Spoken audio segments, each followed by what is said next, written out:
Hi friend, সবাইকে আমার চ্যানেলে ওয়েলকাম আর অনেক অনেক ভালোবাসা। দেখো সকাল সকাল স্নান করে চলে এসেছি রান্না করার জন্য। আর একটা নতুন ব্লগ আজকে নতুন ব্লগে কি রান্না করব তোমাদেরকে দেখাচ্ছি। দেখো লাউ কুচি কুচি করে কেটে নিয়েছি, আর কেটে নিয়েছি পেঁয়াজ আর লঙ্কা কুচি কুচি করে। কি আর মানে লাউয়ের একটা ঘন্ট বানাবো, সেটা কী দিয়ে বানাবো বলো তো? ইলিশ মাছের মাথা দিয়ে। চলো ইলিশ, এবার তেলটা গরম হয়ে গেছে, এবার মাছটা দিয়ে দিই।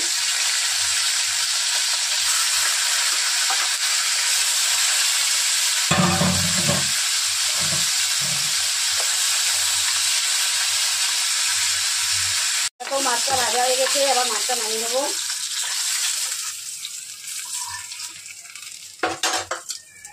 তারপর এর মধ্যে একটুখানি জিরা ফোড়ন দিয়ে দেবো,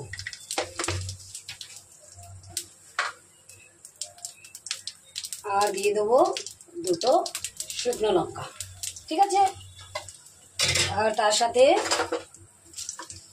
দিয়ে দেবো এই পেঁয়াজ।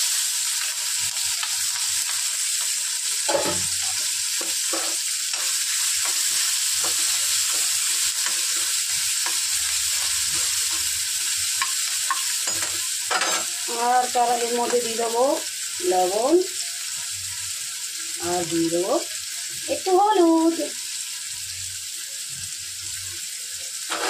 এবার এটা একটুখানি ভালো করে ভেজে নিই, অল্প একটু ভাজা ভাজা করে। তারপরে এটা খুব বেশি ভাজা করবো না, দেখো হয়ে গেছে একটু ভাজা ভাজা মতন।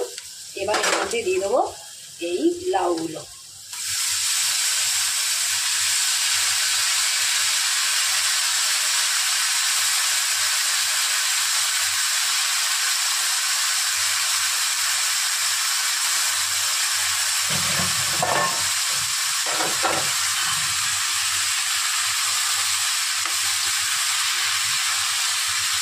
খুব তাড়াতাড়ি আর খুব সিম্পল, খুব তাড়াতাড়ি হয়ে যায় রান্নাটা।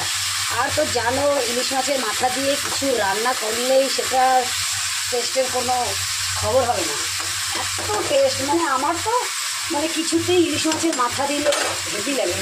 এবার এটাকে একটু ঢাকা দিয়ে দেবো। বন্ধুরা, কি সুন্দর একদম মজে গেছে, একদম ফার্স্ট ক্লাস হয়ে গেছে, বুঝেছো? এটা আরও একটু হবে। এবার এর মধ্যেই মাছের মাথাটা দিয়ে দেবো।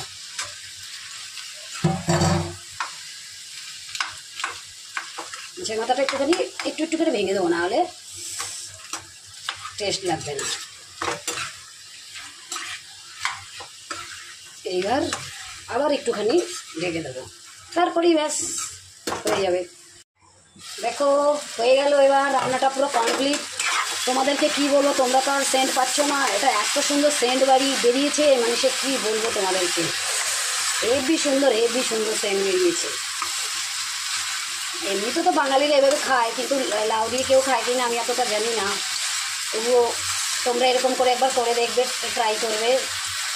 যদি রেসিপিটা ভালো লাগে তাহলে একটা কমেন্ট করবে, আর একটু তার থেকে বেশি একটু ভালো লাগলে এটা শেয়ার করে দেবে, ঠিক আছে? ততক্ষণের জন্য টাটা, বাই বাই। সবাই ভালো থেকো, সুস্থ থেকো। আবার একটা নতুন ব্লগ নিয়ে আবার হাজির হবো। ততক্ষণের জন্য টাটা।